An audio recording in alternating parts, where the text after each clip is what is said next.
Kanilang mga daing ay di nyo pinapansin, kanilang mga sigaw ay di nyo naririnig. Ang hirap nila ay di nyo natatanaw, kung araw sa bukirin ay kayod kalabaw. I'm Angel Oxin Diselda and dito po kami sa farm ni Tito Wilfredo para mag-interview about agriculture. Ito nga po pala si Tito Wilfredo at may kunting katanungan lang po. Ikaw po bilang isang magsasaka, tagal and aloy ka ta, ang pamilya, diyan gumagawa ang pagbuhay, pagkaka. Hindi ka po bang magbigay ng pangkalahatang about sa ang anis sa sarong hektarya, minsan mga pagmagayon ang tanong, magkumpleto nakakasanggatos na sako. Sa ano pong pamamaraan ang pagsasaka ang pangunahing ginagamit? Hand tractor, malaboy ka. May mga hand tractor. Magastos, kaya lang yung magiginibot ay yung pagbuhay. Pagbuhay. And ano po, last na po. Sa paanong pagdedesisyon po, pagpili ng mga pananim sa pagsasaka? Depende sa kung ano ang banhing ang mga kwento, sabay-sabay kumaan. Kaya pwedeng iba-iba. Good afternoon po. Janice Vega po, another interviewer po dito. Ang next question po is, paano mo daw po pinapangalagaan ang daga para healthy ang pananom na nagtutubo? Perming malinig ang di kason maabuno ka ma. Hindi ka araw ka na malinig pero para mataba ang daga. Pagkaituhan ng abono, maabono. Sa sunod pong paano mo daw po kinokontrol ang pesti? Halimbawa baga po may ng pesti sa pananom mo, paano mo po dahil minamanage para magiging ng giraray? Depende nga na pag araw ka na bibisitahan mo, aga ka man yan, aga hapon. Kaya nami-maintenance mo kung anong hilang. Tapos ano po siya kung may salaan na utan. Oo, mga spray. Po. Tapos ang sunod pong hapot, gumagamit ka ba ng ng tools o technique para po mapabuti ang efficiency o sustainability sa iyong kasakahan? Kung may ginagamit ka daw pong tools dyan sa ano pong halimbawa kung ginagamit mong tools? Ano daw pong halimbawa kung ginagamit mo dyan na tools sa pagsaka? Yun yung mga makina, mga tractor. Good afternoon, I'm Genesis Rechu, another interviewer po.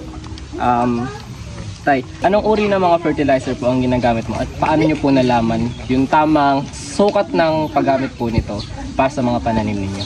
Ang abono, ang depende, yung triplicator pag mga 10 aldaw, yun yung abono.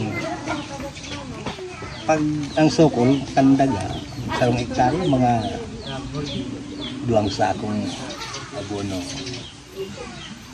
Paano naka-apekto ang pagsasaka nyo sa market sales?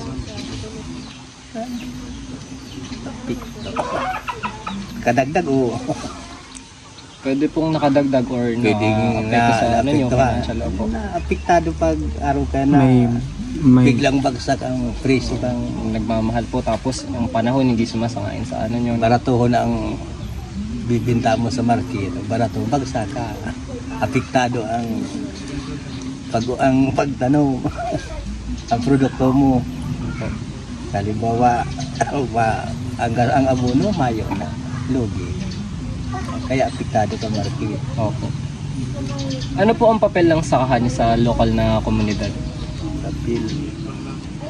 Kung may dudulot po ba itong maganda sa lugar nyo? May nabebentahan po kayo dito Hindi, or na ano nyo po yung mga pananim? Yung papel, ayan, nakakatabang sa mga kataraid o kung may mabakal sa imo ng paro na ibibinta mo sa hababang presyo man ano, kabawas. Pag mahal na pero masakita naman ano. Opo. Ano po ang pangunahing na kinakaharap nyo bilang isang magsasaka? Yun na nga, pag Hamon po na hinaharap nyo.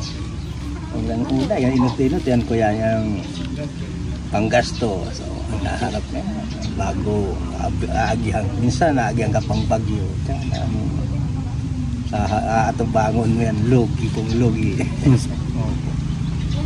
Yun ang kuyang kang para uma.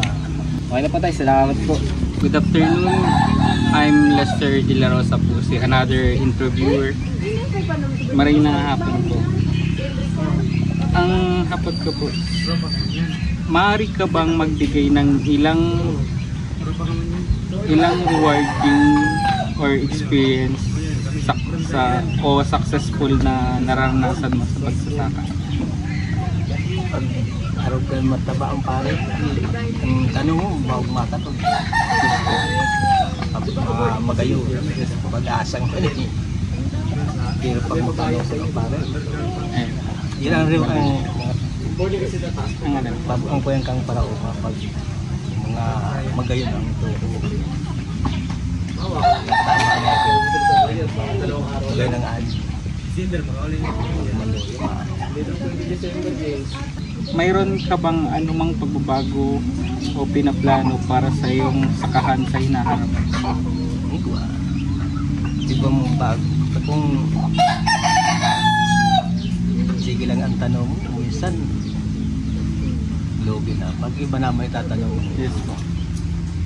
ang plano, luluti yun na no. Hindi po. Hindi kasi mo na buti na. yun. Sayang. Pagal na no. Opo. Meron ka ba day ano mang ipapayo sa ibang mga magsasaka na nag-iisip na magkaroon ng karera sa pagsasaka?